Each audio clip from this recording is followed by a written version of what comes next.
नमस्ते बच्चों, मैं पिंकी गांधी फ्रॉम लियाल पब्लिक स्कूल। आज की कक्षा में हम करने वाले हैं हिंदी प्रथम का पाठ 7 आजादी की रोटी। जैसे कि हम सबको पता है कि हम पुराने जमाने में हम अपने दादा दादी से नाना नानी से सुनते आते हैं कि हम अंग्रेजों के गुलाम हुआ करते थे। लेकिन गुलामी का और उस आजादी का महत्व हमें समझ में नहीं आता है ना, क्योंकि हमने वो सब चीजें देखी नहीं है। तो हम इस चैप्टर में यही देखेंगे कि आजादी का महत्व क्या होता है। जब हम देखते हैं कि पशु पक्षी और जो जानवर है उनको हम अपनी कैद में रख लेते हैं तो उनको कैसा लगता है, और एक बार जब वो अपनी कैद से निकल जाते हैं तो क्या वो वापस आते हैं।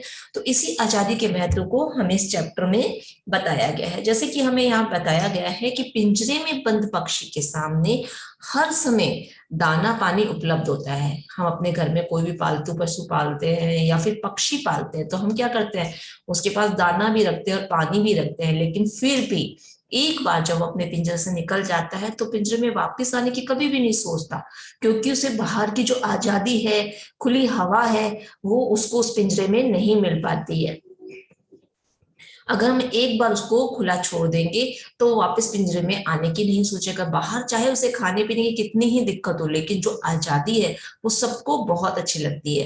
वैसे ही अगर आपको एक कमरे में बंद कर दिया जाए, आपको बिल्कुल खेलने नहीं दिया जाए, बाहर नहीं जाने दिया जाए, तो अच्छा नहीं लगेगा ना। वैसे ही पशु पक्षियों को, जानवरों को, सबको आजादी में रहना बहुत पसंद होता है। हम इस चैप्टर में यही देखेंगे कि आजादी का महत्व क्या है। आगे बढ़ते हैं हम नेक्स्ट पेज की ओर। देखो, नेक्स्ट पेज पे हम स्टार्ट करने से पहले देखेंगे कि इस चैप्टर में हमें कहानी के रूप में एक कुत्ता और भेड़िया, उसके बारे में एक स्टोरीज कहानी बताई गई है। लेकिन उसको शुरू करने से पहले हम शब्दार्थ देखते हैं, जैसे कि हम हमेशा करते हैं। सुस्ताना, सुस्ताना का क्या अर्थ होता है? आराम करना। शक्ल यानी कि चेहरे। पुरखे यानी कि पूर्वज। खानदान यानी कि परिवार। तगड़ा यानी कि हट्टा कट्टा। मोटा तगड़ा, तो उसको क्या बोलते हैं? हट्टा कट्टा। जिसका शरीर बहुत अच्छा होता है उसको बोलते हैं तगड़ा। आगे देखो, हम पहले यहाँ चित्र में भी दिखा रखा है लोमड़ी और कुत्ते के बारे में। यहाँ पे सॉरी, भेड़िए और कुत्ते के चित्र को भी यहाँ दिखा रखा है। कहानी शुरू करते हैं। देखो, कहानी में हमें बता रखा है कि एक कुत्ते की एक भेड़िए से दोस्ती हो गई थी। किसकी हो गई थी? कुत्ते की भेड़िए से दोस्ती हो गई। हुआ यह है कि कुत्ता भेड़िए का पीछा कर रहा था।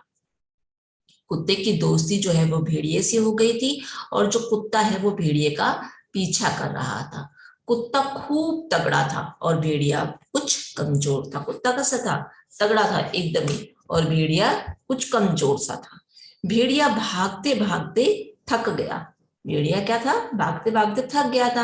अब यहाँ पे तगड़ा कौन था? कुत्ता तगड़ा था और भेड़िया कमजोर था, और कमजोर था इसलिए वो भागते भागते भी थक गया था। एक तालाब के किनारे सुस्ताने लगा, यानी कि आराम करने लगा। कुत्ता तालाब के दूसरी तरफ आकर रुक गया और भौंकने लगा। कुत्ता जो है वो तालाब के उस तरफ जो अब आया था, आराम करने लगा, थक गया था, तो कुत्ता तालाब के दूसरी तरफ आ गया और वहां रुककर भौंकने लगा। फिर दोनों की नजर अपनी अपनी परछाई पर पड़ी। जब हम पानी में झांकते हैं तो हमें अपनी परछाई दिखाई देती है ना, उसी तरह दोनों की नजर कहाँ पड़ी? परछाई पर पड़ी। दोनों को लगा कि उनकी शक्लें आपस में मिलती है। क्या लगा उनको? कि हम दोनों की जो शक्लें हैं आपस में मिलती है। शायद दोनों के पुरखे एक ही रहे होंगे। शायद दोनों के पुरखे एक ही तरह के रहे होंगे। पुरखे का मैंने आपको क्या अर्थ बताया था? पुरखे का अर्थ होता है जो पूर्वज, उनको हम पुरखे कहते हैं। इस तरह उनके बीच दोस्ती हो गई थी। तो यहाँ हमने देखा कि कैसे जो भेड़िया और कुत्ता है उनके बीच में दोस्ती हो गई थी। भेड़िए ने कुत्ते से कहा, अजीब बात है, हम दोनों एक ही खानदान के हैं, यानी कि एक ही परिवार के। उनको क्या लग रहा था? कि उनकी जो शक्लें हैं वो एक जैसी है, इसलिए उनको ऐसा लग रहा था कि वो एक ही परिवार के हैं। लेकिन तुम इतने तगड़े हो, और मैं इतना दुबला पतला। भेड़िए ने क्या कहा कि तुम तो इतने तगड़े हो, हट्टे कट्टे हो, मोटे हो, और मैं दुबला पतला हूँ। क्यों? भेड़िया बोला, और मुझे कई कई दिन तक खाना नहीं मिलता। भेड़िए ने क्या बताया कि मैं तो यहाँ जंगल में घूमता रहता हूँ और मुझे कई दिनों तक खाना नहीं मिलता, इसलिए मैं कैसा हूँ? दुबला पतला हूँ। इस जंगल में शिकार के लिए बहुत मेहनत करनी पड़ती है। वो जंगल में जब यहाँ वहां घूमता था तो उसको बहुत मुश्किल से खाना मिलता था, इसीलिए वो कैसा था? एकदम दुबला पतला था। कुत्ते ने कहा, तुम कुछ दिन मेरे मेहमान बनकर रहो। क्या रहो? मेरे मेहमान बनकर रहो। मेरा मालिक तुम्हें भी बढ़िया खाना देगा। कुत्ते ने उसको क्या कहा कि मैं तो इतना हट्टा कट्टा हूं, ऐसा करो कि तुम मेरे कुछ दिन मेहमान बन जाओ। मेरा जो मालिक है जिसके पास मैं रहता हूँ वो मुझे बहुत अच्छा खाना देता है, तो तुम्हें भी क्या करेगा? बहुत अच्छा खाना देगा। कुछ दिन बाद तुम भी मेरे जैसे तगड़े हो जाओगे। भेड़िए ने कुत्ते की बात मान ली। भेड़िए ने जब ये कुत्ते की बातें सुनी कि वो उसको अपने घर पर ले जाना चाहता, तो वो उसकी बात मान गया। एक दिन भेड़िया टहलते टहलते शहर जा पहुंचा। कहाँ गया? शहर। किसी तरह लोगों की नजरों से बचकर अपने दोस्त के पास पहुंच गया। जो भेड़िया है वो कहाँ गया? अपना दोस्त, जो उसका कुत्ता था, उसके दोस्त के, अपने दोस्त के घर गया।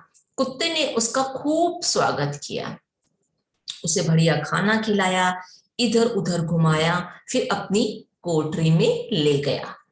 जैसे ही जो भेड़िया है वो अपने दोस्त कुत्ते के घर गया, कुत्ते ने उसका बहुत अच्छे से स्वागत किया और खाने के लिए भी बढ़िया बढ़िया खाना दिया, उसको बहुत घुमाया भी। फिर अपनी कोठरी में ले गया, कोठरी जहां पर वो रहता था, है ना, तो वहां उसको ले गया। अब एक चीज और हम यहाँ पे देखेंगे कि एक शब्दार्थ दे रखा है यहाँ पे, साकल। साकल का अर्थ क्या होता है? जानवरों को जब हम अपने घर में रखते हैं तो क्या करते हैं? उनके गले में एक जंजीर बांध देते हैं। वो जंजीर जो होती है वो जानवर को यहाँ वहां जाने नहीं देती। तो उसने उस साकल को देखा जो वहां पड़ी थी। कोठरी को देखकर भेड़िया बोला, क्या तुम इस छोटी सी कोठरी में रहते हो? भेड़िया ने उससे क्या पूछा, कुत्ते से, कि क्या तुम इस छोटी सी कोठरी में रहते हो? यहाँ तो आसमान भी दिखाई नहीं देता, मैं एक दिन भी यहाँ रहूं तो मर जाऊं। क्या बोला था भेड़िया? कि तुम इस छोटी सी कोठरी में रहते हो, यहाँ से तो खुला आसमान भी नहीं दिखता, और मैं अगर इस छोटी सी कोठरी में रह जाऊं तो मैं तो मर ही जाऊं। कुत्ता बोला, शहरों में जगह कम होती है ना, सब कुछ छोटी छोटी कोठरियों में ही रहना पड़ता है। कुत्ते ने क्या बहाना लगाया कि शहरों में जो है जगह कम होती है और सबको थोड़ी थोड़ी जगह यानी कि कोठरियों में ही रहना पड़ता है। भेड़िया मान गया। थोड़ी देर बाद उसकी नजर पास में पड़ी लोहे की साकल पर पड़ी। मैंने साकल बताई ना, जो जंजीर होती है जो जानवरों के गलों में डाल देते हैं ताकि वो यहाँ वहां जाए नहीं, उसको क्या बोलते हैं? साकल बोलते हैं। भेड़िया मान गया उसकी बात को कि ठीक है भाई, जगह कम होती है इसलिए कोठरियों में रहते हैं। फिर उसने, उसकी नजर कहाँ पड़ी? उस साकल पर, जंजीर पर पड़ी। उसने पूछा, यह क्या है? कुत्ता बोला, यह साकल है, मालिक कभी कभी मुझे इससे बांध कर रखते हैं। उसने बताया कि जो साकल है उससे मेरा मालिक जो है मुझे कभी कभी बांध देता है। भेड़िया उठकर चलने लगा। कुत्ते ने पूछा, क्या हुआ?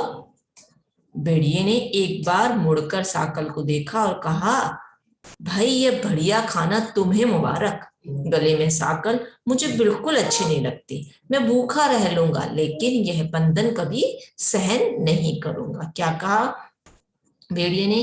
कि अगर ऐसा खाना तुम्हें मिल रहा है तो वो तुम्हें ही मुबारक हो, गले में साकल जो है मुझे बिल्कुल अच्छी नहीं लगती, मैं भूखा रह लूंगा लेकिन यह बंधन कभी भी सहन नहीं करूंगा।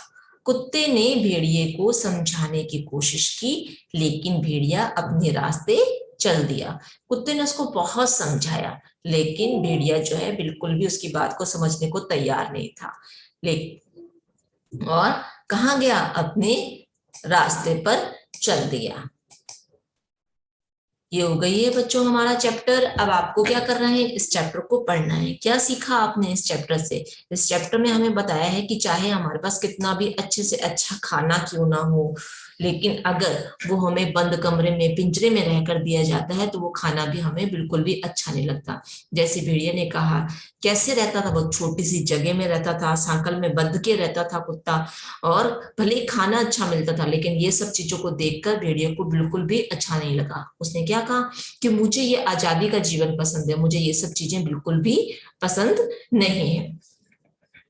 आपको बच्चों इस चैप्टर को 2 बार पढ़ना है ताकि आप मात्रा मिस्टेक बिल्कुल भी नहीं करो, और काफी लंबे टाइम से आप घर पे बैठे हो और आपकी जो रीडिंग है वो पूरी तरह से खत्म हो चुकी है ना। तो जैसे ही आप पढ़ना स्टार्ट करोगे ना, तभी आपको मात्राएं फिर से याद आने लगेगी और आपकी हिंदी फिर से बहुत अच्छी हो जाएगी।